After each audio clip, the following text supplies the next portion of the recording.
Welcome to this wonderful, momentous Pumicestone Catchment Convergence. I'm Susie Chapman and I'll host the first session.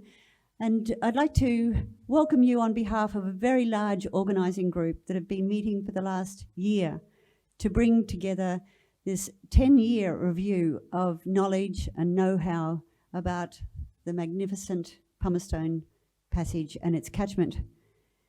It's at the 50th anniversary of the signing of the Ramsar Convention in Iran in 1971, and we're certainly celebrating it here in the Pumicestone. It's a magnificent wetland, and we'll be hearing a lot more about it from our keynote speaker, Mike Ronan from DES. So now it gives me great pleasure to welcome Uncle Gordon Calburn, traditional owner, Cubby Cubby elder, to welcome us to country. Would you please welcome Uncle Gordon Calburn? Thank you. Thanks, Sue, for inviting us here today. Special event, and what a lovely crowd. You're all out here to enjoy the new catchments and welcome to other guest speakers too as well. But first of all, I welcome you on behalf of our One Nation people, Gubby Gubby, who is the owners and custodian of this land in which we meet today. I'm just honoured to be here today, and you know, just looking at the pictures, beautiful scenery on the wall, and great to have in the Sunshine Coast good education for our youth of today and tomorrow, and they can learn and be someone like doctors, lawyers, policemen, firemen, Indian. So I'm proud of my grandson. He's going to university now in Queensland at St. Lucia. In 2.5 years' time, he's going to be a doctor. And I'm very proud of, you know, just like they are coming up so young today, learning to be what they want to be, achieve. And we give them that hope by bringing them up with respect and respect the elders. That's the way the old people used to treat us. And we always say g'day, don't care if we get an answer back from anybody, we just have a smile on our face. But look, I just saw this my little note, took a little note. I'll just read this little. When the blood in your veins return to the sea, and the earth in your bones return to the ground, perhaps then you will remember that this land does not belong to you. It is you who belong to this land. And thank you for having me today. Enjoy, take notes, and ask questions. Don't be afraid. We all human, we all got the same blood. We are like brothers and sisters. Thank you, everybody.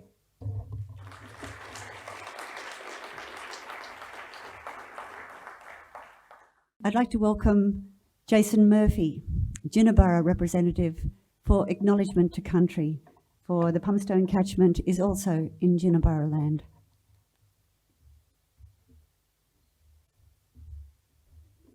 Morning. I'd like to start with saying technically not. First of all, thank you, Uncle Gordy, for that wonderful welcome. And our communities have been in contact with each other for thousands of years. And the thing about today was the Pumicestone.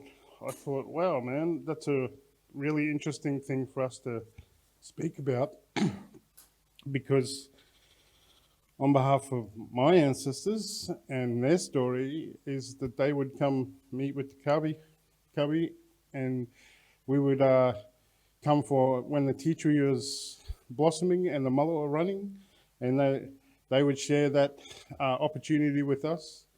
And then Grandfather Willie talks about the method which our people would be high in the tree, and someone would signal when the mullet come past and it was time for them to enter the water and take their feed and share with the dolphins as well. And it's an amazing thing. We were at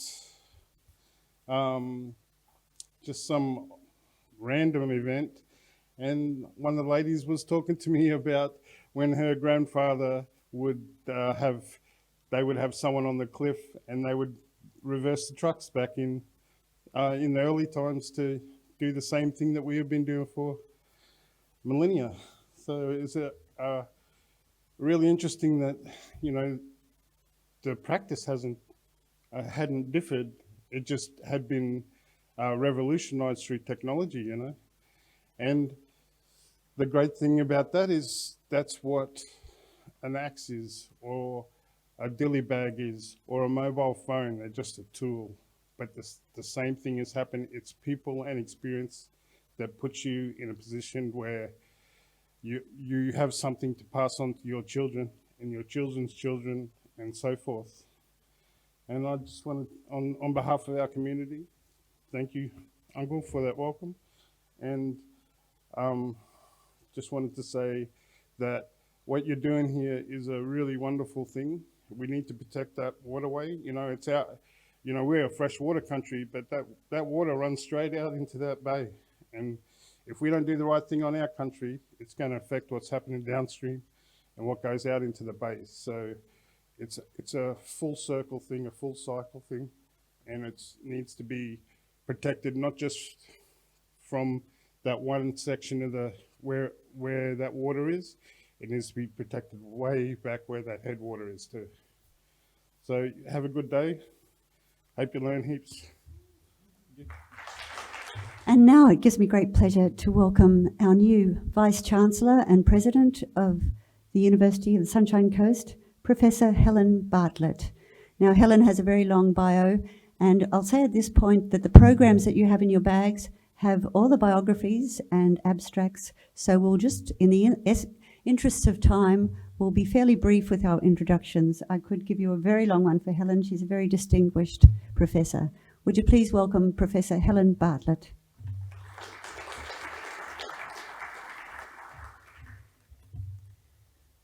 Well, good morning. A very warm welcome to USC at our beautiful campus here at Sippy Downs, and really fantastic to see the room almost full, and to know that we've got around, I think, 30 or 40 people online as well. So good morning, everybody. And I'd like to start by acknowledging the traditional owners on the land on which we meet today, the Gabi Gabi and the Jinibara, whose lands we also speak of today. And it was just wonderful to hear the welcome from Uncle Gordon and from Jason. You know, truly what a very special land we have here to live and work in and look after.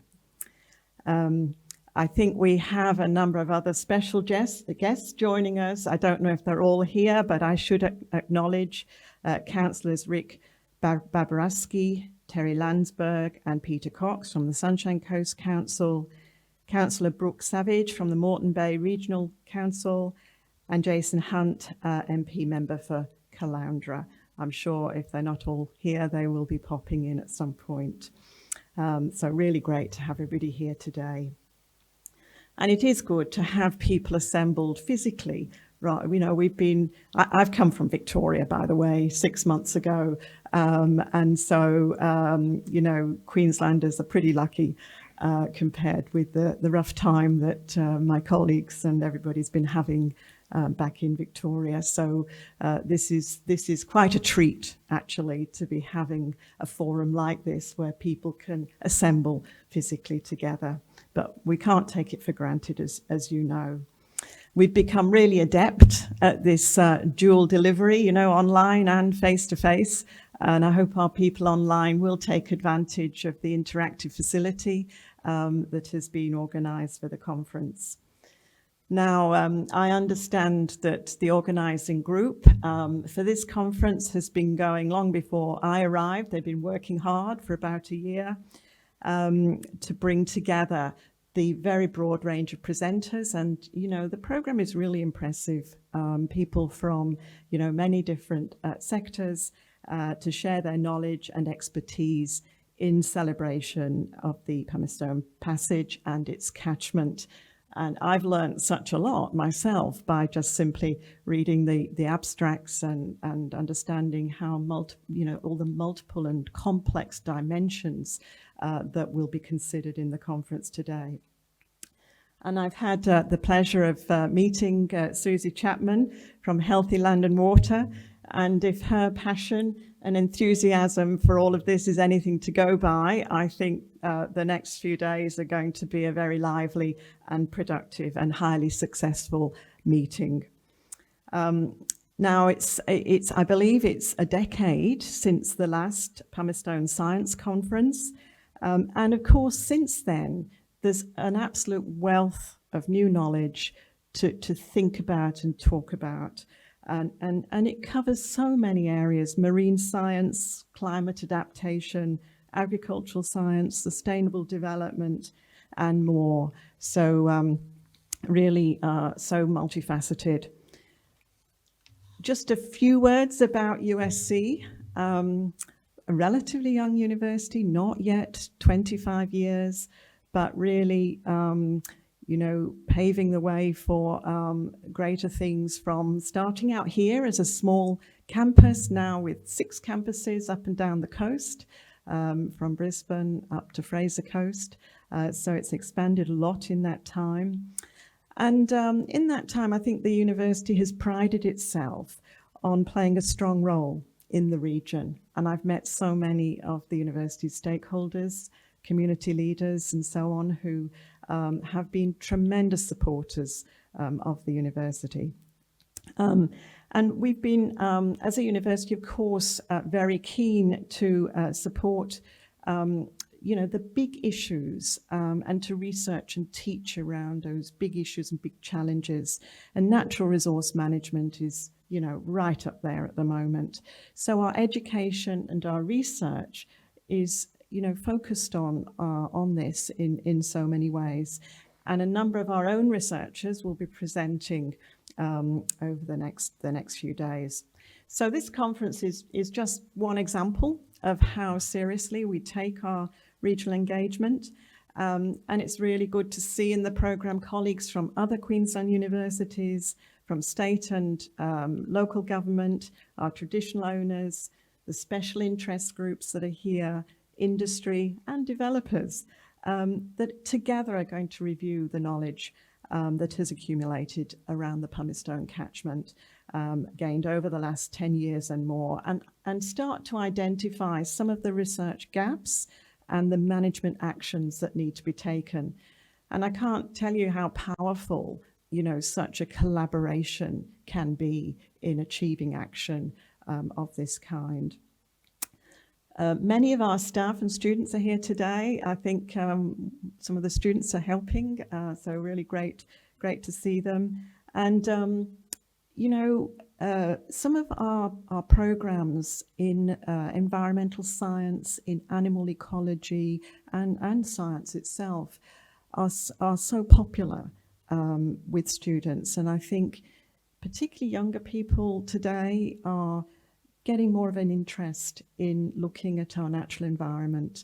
And we've seen a surge in interest in our new program, Animal Ecology, over the last couple of years. So that's really great to see. So I think, you know, all of you are here to learn from each other, share with our catchment partners, but also build those relationships with the traditional, the community, and the community and scientific knowledge related to this topic. Hopefully this means not only better catchment management, but also better outcomes for our students in the future. The health of our country and waterways, you will all know, is vitally important to the health and wealth of our people. the ecological values that we still enjoy today in the Pumice Stone region, we know must be preserved for future generations. And I sense that there is a very strong will to do that. And it's particularly pleasing to know that this conference, the learnings from this conference will inform the next Pumice Stone Catchment Action Plan, 2021 to 2024, and the SEQ NRM plan.